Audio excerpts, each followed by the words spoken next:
ಆಲ್ಮಟ್ಟಿ ಲಾಲ್ ಬಹದ್ದೂರ್ ಶಾಸ್ತ್ರಿಯ ಅಣೆಕಟ್ಟಿನ ಹಿನ್ನೀರಿನಲ್ಲಿ ಮುಳುಗಡೆಯಾದಂಥ ಸಾಕಷ್ಟು ಗ್ರಾಮಗಳು ಕೂಡ ಕೆಲವೊಂದಿಷ್ಟು ಮುಳುಗಡೆಯಾಗಿವೆ, ಇನ್ನೂ ಕೆಲವೊಂದಿಷ್ಟು ಕೂಡ ನಡುಗಡ್ಡೆಯಾಗಿ ಉಳ್ಕೊಂಡಿವೆ.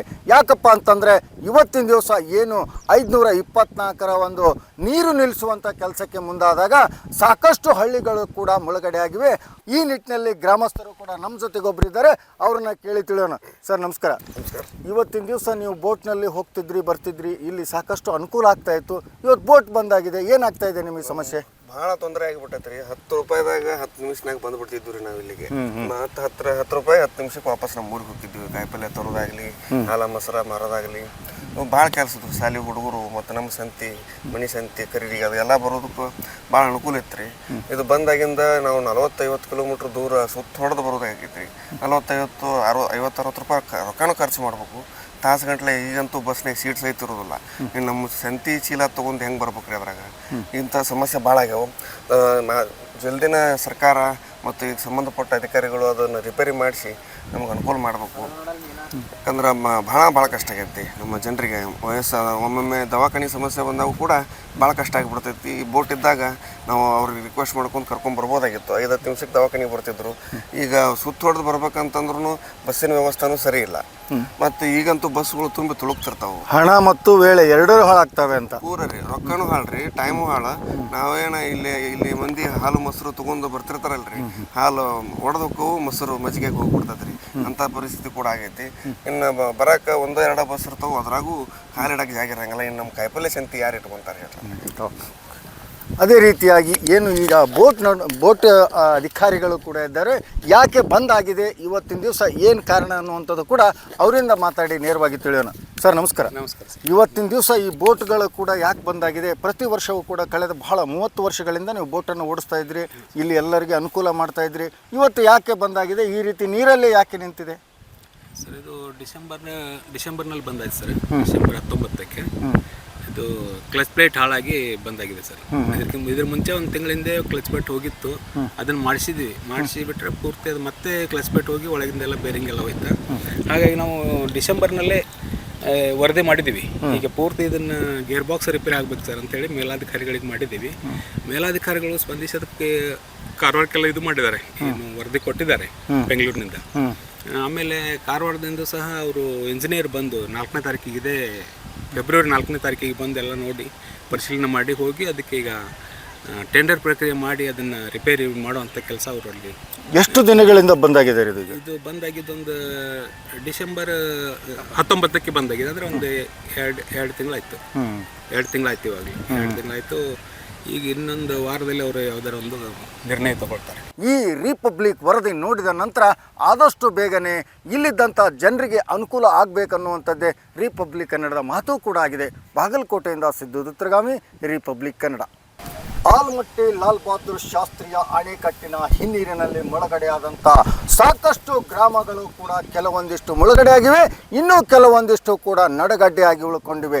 ಯಾಕಪ್ಪ ಅಂತಂದರೆ ಇವತ್ತಿನ ದಿವಸ ಏನು 524ರ ಒಂದು ನೀರು ನಿಲ್ಲಿಸುವಂಥ ಕೆಲಸಕ್ಕೆ ಮುಂದಾದಾಗ ಸಾಕಷ್ಟು ಹಳ್ಳಿಗಳು ಕೂಡ ಮುಳುಗಡೆಯಾಗಿವೆ. ಈ ನಿಟ್ಟಿನಲ್ಲಿ ಗ್ರಾಮಸ್ಥರು ಕೂಡ ನಮ್ಮ ಜೊತೆಗೊಬ್ಬರಿದ್ದಾರೆ, ಅವ್ರನ್ನ ಕೇಳಿ ತಿಳಿಯೋಣ. ಸರ್ ನಮಸ್ಕಾರ. ಇವತ್ತಿನ ದಿವಸ ನೀವು ಬೋಟ್ನಲ್ಲಿ ಹೋಗ್ತಿದ್ರಿ ಬರ್ತಿದ್ರಿ, ಇಲ್ಲಿ ಸಾಕಷ್ಟು ಅನುಕೂಲ ಆಗ್ತಾ ಇತ್ತು. ಇವತ್ತು ಬೋಟ್ ಬಂದಾಗಿದೆ, ಏನಾಗ್ತಾ ಇದೆ ನಿಮಗೆ ಸಮಸ್ಯೆ? ಭಾಳ ತೊಂದರೆ ಆಗಿಬಿಟ್ಟೈತ್ರಿ. 10 ರೂಪಾಯಿದಾಗ 10 ನಿಮಿಷನಾಗ ಬಂದ್ಬಿಡ್ತಿದ್ವಿ ರೀ ನಾವು ಇಲ್ಲಿಗೆ. ಮತ್ತು 10 ರೂಪಾಯಿ 10 ನಿಮಿಷಕ್ಕೆ ವಾಪಸ್ ನಮ್ಮ ಊರಿಗೆ ಹೋಗಿದ್ವಿ. ಕಾಯಿಪಲ್ಲೆ ತರೋದಾಗಲಿ, ಹಾಲ ಮೊಸರ ಮಾರೋದಾಗಲಿ ಭಾಳ ಕೆಲಸ ಇತ್ತು. ಶಾಲೆ ಹುಡುಗರು ಮತ್ತು ನಮ್ಮ ಸಂತಿ, ಮನೆ ಸಂತಿ ಖರೀದಿಗೆ ಅದೆಲ್ಲ ಬರೋದಕ್ಕೂ ಭಾಳ ಅನುಕೂಲ ಇತ್ತು ರೀ. ಇದು ಬಂದಾಗಿಂದ ನಾವು 40-50 ಕಿಲೋಮೀಟ್ರ್ ದೂರ ಸುತ್ತ ಹೊಡೆದು ಬರೋದಾಗೈತಿ ರೀ. 40-50-60 ರೂಪಾಯಿ ರೊಕ್ಕನೂ ಖರ್ಚು ಮಾಡ್ಬೇಕು ತಾಸು ಗಂಟ್ಲೆ. ಈಗಂತೂ ಬಸ್ನಾಗ ಸೀಟ್ ಸಹಿತ ಇರೋದಿಲ್ಲ. ಇನ್ನು ನಮ್ಮ ಸಂತಿ ಚೀಲ ತೊಗೊಂಡು ಹೆಂಗೆ ಬರ್ಬೇಕು ರೀ ಅದ್ರಾಗ? ಇಂಥ ಸಮಸ್ಯೆ ಭಾಳ ಆಗ್ಯಾವ. ಜಲ್ದಿನ ಸರ್ಕಾರ ಮತ್ತು ಈಗ ಸಂಬಂಧಪಟ್ಟ ಅಧಿಕಾರಿಗಳು ಅದನ್ನು ರಿಪೇರಿ ಮಾಡಿಸಿ ನಮ್ಗೆ ಅನುಕೂಲ ಮಾಡಬೇಕು. ಯಾಕಂದ್ರೆ ಭಾಳ ಕಷ್ಟ ಆಗೈತಿ ನಮ್ಮ ಜನರಿಗೆ. ಒಮ್ಮೊಮ್ಮೆ ದವಾಖಾನೆ ಸಮಸ್ಯೆ ಬಂದಾಗ ಕೂಡ ಭಾಳ ಕಷ್ಟ ಆಗಿಬಿಡ್ತೈತಿ. ಈ ಬೋಟ್ ಇದ್ದಾಗ ನಾವು ಅವ್ರಿಗೆ ರಿಕ್ವೆಸ್ಟ್ ಮಾಡ್ಕೊಂಡು ಕರ್ಕೊಂಬರ್ಬೋದಾಗಿತ್ತು. 5-10 ನಿಮಿಷಕ್ಕೆ ದವಾಖಾನೆಗೆ ಬರ್ತಿದ್ರು. ಈಗ ಸುತ್ತ ಹೊಡೆದು ಬರ್ಬೇಕಂತಂದ್ರೂ ಬಸ್ಸಿನ ವ್ಯವಸ್ಥೆನೂ ಸರಿ ಇಲ್ಲ. ಮತ್ತು ಈಗಂತೂ ಬಸ್ಗಳು ತುಂಬಿ ತುಳುಕ್ತಿರ್ತಾವೆ. ಹಣ ಮತ್ತು ವೇಳೆ ಎರಡೂ ಹಾಳಾಗ್ತವೆ ಅಂತ. ಪೂರ ರೀ, ರೊಕ್ಕನೂ ಹಾಳ್ರಿ, ಟೈಮು ಹಾಳ. ನಾವೇನ ಇಲ್ಲಿ ಮಂದಿ ಹಾಲು ಮೊಸರು ತೊಗೊಂಡು ಬರ್ತಿರ್ತಾರಲ್ರಿ, ಹಾಲು ಹೊಡೆದಕ್ಕೂ ಮೊಸರು ಮಜ್ಜಿಗೆಗೆ ಹೋಗ್ಬಿಡ್ತದ್ರಿ. ಅಂಥ ಪರಿಸ್ಥಿತಿ ಕೂಡ ಆಗೈತಿ. ಇನ್ನು ಬರಕ್ಕೆ ಒಂದೋ ಎರಡೋ ಬಸ್ ಇರ್ತಾವೆ, ಅದ್ರಾಗೂ ಕಾಲಿಡಕ್ಕೆ ಜಾಗ ಇರಂಗಿಲ್ಲ. ಇನ್ನು ನಮ್ಮ ಕಾಯಿಪಲ್ಲೆ ಸಂತಿ ಯಾರು ಇಟ್ಕೊಂತಾರೆ ಹೇಳ್ರಿ. ಅದೇ ರೀತಿಯಾಗಿ ಏನು ಈಗ ಬೋಟ್ ಅಧಿಕಾರಿಗಳು ಕೂಡ ಇದ್ದಾರೆ, ಯಾಕೆ ಬಂದ್ ಆಗಿದೆ ಇವತ್ತಿನ ದಿವಸ ಏನು ಕಾರಣ ಅನ್ನುವಂಥದ್ದು ಕೂಡ ಅವರಿಂದ ಮಾತಾಡಿ ನೇರವಾಗಿ ತಿಳಿಯೋಣ. ಸರ್ ನಮಸ್ಕಾರ. ನಮಸ್ಕಾರ ಸರ್. ಇವತ್ತಿನ ದಿವಸ ಈ ಬೋಟ್ಗಳು ಕೂಡ ಯಾಕೆ ಬಂದಾಗಿದೆ? ಪ್ರತಿ ವರ್ಷವೂ ಕೂಡ ಕಳೆದ ಬಹಳ 30 ವರ್ಷಗಳಿಂದ ನೀವು ಬೋಟನ್ನು ಓಡಿಸ್ತಾ ಇದ್ರಿ, ಇಲ್ಲಿ ಎಲ್ಲರಿಗೆ ಅನುಕೂಲ ಮಾಡ್ತಾ ಇದ್ರಿ. ಇವತ್ತು ಯಾಕೆ ಬಂದಾಗಿದೆ? ಈ ರೀತಿ ನೀರಲ್ಲೇ ಯಾಕೆ ನಿಂತಿದೆ? ಸರ್ ಇದು ಡಿಸೆಂಬರ್ನಲ್ಲಿ ಬಂದಾಯ್ತು ಸರ್. ಡಿಸೆಂಬರ್ 19ಕ್ಕೆ ಇದು ಕ್ಲಚ್ ಪ್ಲೇಟ್ ಹಾಳಾಗಿ ಬಂದಾಗಿದೆ ಸರ್. ಇದ್ರ ಮುಂಚೆ ಒಂದು ತಿಂಗಳ ಹಿಂದೆ ಕ್ಲಚ್ ಪ್ಲೇಟ್ ಹೋಗಿತ್ತು, ಅದನ್ನು ಮಾಡಿಸಿ ಬಿಟ್ಟರೆ ಪೂರ್ತಿ ಅದು ಮತ್ತೆ ಕ್ಲಚ್ ಪ್ಲೇಟ್ ಹೋಗಿ ಒಳಗಿಂದೆಲ್ಲ ಬೇರಿಂಗ್ ಎಲ್ಲ ಹೋಯ್ತು. ಹಾಗಾಗಿ ನಾವು ಡಿಸೆಂಬರ್ನಲ್ಲೇ ವರದಿ ಮಾಡಿದ್ದೀವಿ, ಈಗ ಪೂರ್ತಿ ಇದನ್ನು ಗೇರ್ ಬಾಕ್ಸ್ ರಿಪೇರಿ ಆಗ್ಬೇಕು ಸರ್ ಅಂತೇಳಿ ಮೇಲಾಧಿಕಾರಿಗಳಿಗೆ ಮಾಡಿದ್ದೀವಿ.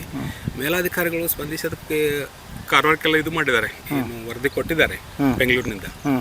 ಆಮೇಲೆ ಕಾರವಾರದಿಂದ ಸಹ ಅವರು ಇಂಜಿನಿಯರ್ ಬಂದು 4ನೇ ತಾರೀಕಿಗೆ ಫೆಬ್ರವರಿ 4ನೇ ತಾರೀಕಿಗೆ ಬಂದು ಎಲ್ಲ ನೋಡಿ ಪರಿಶೀಲನೆ ಮಾಡಿ ಹೋಗಿ ಅದಕ್ಕೆ ಈಗ ಟೆಂಡರ್ ಪ್ರಕ್ರಿಯೆ ಮಾಡಿ ಅದನ್ನು ರಿಪೇರಿ ಮಾಡುವಂಥ ಕೆಲಸ ಅವರಲ್ಲಿ. ಎಷ್ಟು ದಿನಗಳಿಂದ ಬಂದಾಗಿದೆ ಇದು ಬಂದಾಗಿದ್ದೊಂದು ಡಿಸೆಂಬರ್ 19ಕ್ಕೆ ಬಂದಾಗಿದೆ, ಅಂದರೆ ಒಂದು ಎರಡು ತಿಂಗಳಾಯಿತು. 2 ತಿಂಗಳಾಯ್ತು ಇವಾಗಲೇ, 2 ತಿಂಗಳಾಯಿತು. ಈಗ ಇನ್ನೊಂದು ವಾರದಲ್ಲಿ ಅವರು ಯಾವುದಾರ ಒಂದು ನಿರ್ಣಯ ತಗೊಳ್ತಾರೆ. ಈ ರಿಪಬ್ಲಿಕ್ ವರದಿ ನೋಡಿದ ನಂತರ ಆದಷ್ಟು ಬೇಗನೆ ಇಲ್ಲಿದ್ದಂಥ ಜನರಿಗೆ ಅನುಕೂಲ ಆಗಬೇಕನ್ನುವಂಥದ್ದೇ ರಿಪಬ್ಲಿಕ್ ಕನ್ನಡದ ಮಾತು ಕೂಡ ಆಗಿದೆ. ಬಾಗಲಕೋಟೆಯಿಂದ ಸಿದ್ದು ದುತ್ರಗಾಮಿ, ರಿಪಬ್ಲಿಕ್ ಕನ್ನಡ. ಆಲಮಟ್ಟಿ ಲಾಲ್ ಬಹದ್ದೂರ್ ಶಾಸ್ತ್ರೀಯ ಅಣೆಕಟ್ಟಿನ ಹಿನ್ನೀರಿನಲ್ಲಿ ಮುಳುಗಡೆಯಾದಂಥ ಸಾಕಷ್ಟು ಗ್ರಾಮಗಳು ಕೂಡ ಕೆಲವೊಂದಿಷ್ಟು ಮುಳುಗಡೆಯಾಗಿವೆ, ಇನ್ನೂ ಕೆಲವೊಂದಿಷ್ಟು ಕೂಡ ನಡಗಡ್ಡೆಯಾಗಿ ಉಳ್ಕೊಂಡಿವೆ. ಯಾಕಪ್ಪ ಅಂತಂದರೆ ಇವತ್ತಿನ ದಿವಸ ಏನು 524ರ ಒಂದು ನೀರು ನಿಲ್ಲಿಸುವಂಥ ಕೆಲಸಕ್ಕೆ ಮುಂದಾದಾಗ ಸಾಕಷ್ಟು ಹಳ್ಳಿಗಳು ಕೂಡ ಮುಳುಗಡೆಯಾಗಿವೆ. ಈ ನಿಟ್ಟಿನಲ್ಲಿ ಗ್ರಾಮಸ್ಥರು ಕೂಡ ನಮ್ಮ ಜೊತೆಗೊಬ್ಬರಿದ್ದಾರೆ, ಅವ್ರನ್ನ ಕೇಳಿ ತಿಳಿಯೋಣ. ಸರ್ ನಮಸ್ಕಾರ. ಇವತ್ತಿನ ದಿವಸ ನೀವು ಬೋಟ್ನಲ್ಲಿ ಹೋಗ್ತಿದ್ರಿ ಬರ್ತಿದ್ರಿ, ಇಲ್ಲಿ ಸಾಕಷ್ಟು ಅನುಕೂಲ ಆಗ್ತಾ ಇತ್ತು. ಇವತ್ತು ಬೋಟ್ ಬಂದಾಗಿದೆ, ಏನಾಗ್ತಾ ಇದೆ ನಿಮಗೆ ಸಮಸ್ಯೆ? ಭಾಳ ತೊಂದರೆ ಆಗಿಬಿಟ್ಟೈತೆ ರೀ. 10 ರೂಪಾಯಿದಾಗ 10 ನಿಮಿಷನಾಗ ಬಂದ್ಬಿಡ್ತಿದ್ವಿ ರೀ ನಾವು ಇಲ್ಲಿಗೆ. ಮತ್ತು 10 ರೂಪಾಯಿ 10 ನಿಮಿಷಕ್ಕೆ ವಾಪಸ್ ನಮ್ಮ ಊರಿಗೆ ಹೋಗಿದ್ವಿ. ಕಾಯಿಪಲ್ಲೆ ತರೋದಾಗಲಿ, ಹಾಲ ಮೊಸರ ಮಾರೋದಾಗಲಿ ಭಾಳ ಕೆಲಸ ಇತ್ತು. ಶಾಲೆ ಹುಡುಗರು ಮತ್ತು ನಮ್ಮ ಸಂತಿ, ಮನೆ ಸಂತಿ ಖರೀದಿಗೆ ಅದೆಲ್ಲ ಬರೋದಕ್ಕೂ ಭಾಳ ಅನುಕೂಲ ಇತ್ತು ರೀ. ಇದು ಬಂದಾಗಿಂದ ನಾವು 40-50 ಕಿಲೋಮೀಟ್ರ್ ದೂರ ಸುತ್ತ ಹೊಡೆದು ಬರೋದಾಗೈತೆ ರೀ. 40-50-60 ರೂಪಾಯಿ ರೊಕ್ಕನೂ ಖರ್ಚು ಮಾಡ್ಬೇಕು ತಾಸು ಗಂಟ್ಲೆ. ಈಗಂತೂ ಬಸ್ನಾಗ ಸೀಟ್ ಸಹಿತ ಇರೋದಿಲ್ಲ. ಇನ್ನು ನಮ್ಮ ಸಂತಿ ಚೀಲ ತೊಗೊಂಡು ಹೆಂಗೆ ಬರ್ಬೇಕು ರೀ ಅದ್ರಾಗ? ಇಂಥ ಸಮಸ್ಯೆ ಭಾಳ ಆಗ್ಯಾವ. ಜಲ್ದಿನ ಸರ್ಕಾರ ಮತ್ತು ಈಗ ಸಂಬಂಧಪಟ್ಟ ಅಧಿಕಾರಿಗಳು ಅದನ್ನು ರಿಪೇರಿ ಮಾಡಿಸಿ ನಮ್ಗೆ ಅನುಕೂಲ ಮಾಡಬೇಕು. ಯಾಕಂದ್ರೆ ಭಾಳ ಕಷ್ಟ ಆಗೈತಿ ನಮ್ಮ ಜನರಿಗೆ. ಒಮ್ಮೊಮ್ಮೆ ದವಾಖಾನೆ ಸಮಸ್ಯೆ ಬಂದಾಗ ಕೂಡ ಭಾಳ ಕಷ್ಟ ಆಗಿಬಿಡ್ತೈತಿ. ಈ ಬೋಟ್ ಇದ್ದಾಗ ನಾವು ಅವ್ರಿಗೆ ರಿಕ್ವೆಸ್ಟ್ ಮಾಡ್ಕೊಂಡು ಕರ್ಕೊಂಬರ್ಬೋದಾಗಿತ್ತು. 5-10 ನಿಮಿಷಕ್ಕೆ ದವಾಖಾನೆಗೆ ಬರ್ತಿದ್ರು. ಈಗ ಸುತ್ತ ಹೊಡೆದು ಬರ್ಬೇಕಂತಂದ್ರೂ ಬಸ್ಸಿನ ವ್ಯವಸ್ಥೆನೂ ಸರಿ ಇಲ್ಲ. ಮತ್ತು ಈಗಂತೂ ಬಸ್ಗಳು ತುಂಬಿ ತುಳುಕ್ತಿರ್ತಾವೆ. ಹಣ ಮತ್ತು ವೇಳೆ ಎರಡೂ ಹಾಳಾಗ್ತವೆ ಅಂತ ಪೂರ ರೀ. ರೊಕ್ಕನೂ ಹಾಳ್ರಿ, ಟೈಮು ಹಾಳ. ನಾವೇನ ಇಲ್ಲಿ ಮಂದಿ ಹಾಲು ಮೊಸರು ತೊಗೊಂಡು ಬರ್ತಿರ್ತಾರಲ್ರಿ, ಹಾಲು ಹೊಡೆದಕ್ಕೂ ಮೊಸರು ಮಜ್ಜಿಗೆಗೆ ಹೋಗ್ಬಿಡ್ತದೆ ರೀ. ಅಂಥ ಪರಿಸ್ಥಿತಿ ಕೂಡ ಆಗೈತಿ. ಇನ್ನು ಬರಕ್ಕೆ ಒಂದೋ ಎರಡೋ ಬಸ್ ಇರ್ತಾವೆ, ಅದ್ರಾಗೂ ಕಾಲಿಡಕ್ಕೆ ಜಾಗ ಇರಂಗಿಲ್ಲ. ಇನ್ನು ನಮ್ಮ ಕಾಯಿಪಲ್ಲೆ ಸಂತಿ ಯಾರು ಇಟ್ಕೊಂತಾರೆ ಹೇಳ್ರಿ. ಅದೇ ರೀತಿಯಾಗಿ ಏನು ಈಗ ಬೋಟ್ ಅಧಿಕಾರಿಗಳು ಕೂಡ ಇದ್ದಾರೆ, ಯಾಕೆ ಬಂದ್ ಆಗಿದೆ ಇವತ್ತಿನ ದಿವಸ ಏನು ಕಾರಣ ಅನ್ನುವಂಥದ್ದು ಕೂಡ ಅವರಿಂದ ಮಾತಾಡಿ ನೇರವಾಗಿ ತಿಳಿಯೋಣ. ಸರ್ ನಮಸ್ಕಾರ. ನಮಸ್ಕಾರ ಸರ್. ಇವತ್ತಿನ ದಿವಸ ಈ ಬೋಟ್ಗಳು ಕೂಡ ಯಾಕೆ ಬಂದಾಗಿದೆ? ಪ್ರತಿ ವರ್ಷವೂ ಕೂಡ ಕಳೆದ ಬಹಳ 30 ವರ್ಷಗಳಿಂದ ನೀವು ಬೋಟನ್ನು ಓಡಿಸ್ತಾ ಇದ್ರಿ, ಇಲ್ಲಿ ಎಲ್ಲರಿಗೆ ಅನುಕೂಲ ಮಾಡ್ತಾ ಇದ್ರಿ. ಇವತ್ತು ಯಾಕೆ ಬಂದಾಗಿದೆ? ಈ ರೀತಿ ನೀರಲ್ಲೇ ಯಾಕೆ ನಿಂತಿದೆ? ಸರ್ ಇದು ಡಿಸೆಂಬರ್ನಲ್ಲಿ ಬಂದಾಯ್ತು ಸರ್. ಡಿಸೆಂಬರ್ 19ಕ್ಕೆ ಇದು ಕ್ಲಚ್ ಪ್ಲೇಟ್ ಹಾಳಾಗಿ ಬಂದಾಗಿದೆ ಸರ್. ಇದ್ರ ಮುಂಚೆ ಒಂದು ತಿಂಗಳ ಹಿಂದೆ ಕ್ಲಚ್ ಪ್ಲೇಟ್ ಹೋಗಿತ್ತು, ಅದನ್ನು ಮಾಡಿಸಿ ಬಿಟ್ಟರೆ ಪೂರ್ತಿ ಅದು ಮತ್ತೆ ಕ್ಲಚ್ ಪ್ಲೇಟ್ ಹೋಗಿ ಒಳಗಿಂದೆಲ್ಲ ಬೇರಿಂಗ್ ಎಲ್ಲ ಹೋಯ್ತು. ಹಾಗಾಗಿ ನಾವು ಡಿಸೆಂಬರ್ನಲ್ಲೇ ವರದಿ ಮಾಡಿದ್ದೀವಿ, ಈಗ ಪೂರ್ತಿ ಇದನ್ನು ಗೇರ್ ಬಾಕ್ಸ್ ರಿಪೇರಿ ಆಗ್ಬೇಕು ಸರ್ ಅಂತೇಳಿ ಮೇಲಾಧಿಕಾರಿಗಳಿಗೆ ಮಾಡಿದ್ದೀವಿ. ಮೇಲಾಧಿಕಾರಿಗಳು ಸ್ಪಂದಿಸೋದಕ್ಕೆ ಕಾರವಾರಕ್ಕೆಲ್ಲ ಇದು ಮಾಡಿದ್ದಾರೆ, ಏನು ವರದಿ ಕೊಟ್ಟಿದ್ದಾರೆ ಬೆಂಗಳೂರಿನಿಂದ. ಆಮೇಲೆ ಕಾರವಾರದಿಂದ ಸಹ ಅವರು ಇಂಜಿನಿಯರ್ ಬಂದು 4ನೇ ತಾರೀಕಿಗೆ ಫೆಬ್ರವರಿ 4ನೇ ತಾರೀಕಿಗೆ ಬಂದು ಎಲ್ಲ ನೋಡಿ ಪರಿಶೀಲನೆ ಮಾಡಿ ಹೋಗಿ ಅದಕ್ಕೆ ಈಗ ಟೆಂಡರ್ ಪ್ರಕ್ರಿಯೆ ಮಾಡಿ ಅದನ್ನು ರಿಪೇರಿ ಮಾಡುವಂಥ ಕೆಲಸ ಅವರಲ್ಲಿ. ಎಷ್ಟು ದಿನಗಳಿಂದ ಬಂದಾಗಿದೆ ಇದು ಬಂದಾಗಿದ್ದೊಂದು ಡಿಸೆಂಬರ್ 19ಕ್ಕೆ ಬಂದಾಗಿದೆ, ಅಂದರೆ ಒಂದು ಎರಡು ತಿಂಗಳಾಯಿತು. 2 ತಿಂಗಳಾಯ್ತು ಇವಾಗಲೇ, 2 ತಿಂಗಳಾಯಿತು. ಈಗ ಇನ್ನೊಂದು ವಾರದಲ್ಲಿ ಅವರು ಯಾವುದಾರ ಒಂದು ನಿರ್ಣಯ ತಗೊಳ್ತಾರೆ. ಈ ರಿಪಬ್ಲಿಕ್ ವರದಿ ನೋಡಿದ ನಂತರ ಆದಷ್ಟು ಬೇಗನೆ ಇಲ್ಲಿದ್ದಂಥ ಜನರಿಗೆ ಅನುಕೂಲ ಆಗಬೇಕನ್ನುವಂಥದ್ದೇ ರಿಪಬ್ಲಿಕ್ ಕನ್ನಡದ ಮಾತು ಕೂಡ ಆಗಿದೆ. ಬಾಗಲಕೋಟೆಯಿಂದ ಸಿದ್ದು ದುತ್ರಗಾಮಿ, ರಿಪಬ್ಲಿಕ್ ಕನ್ನಡ.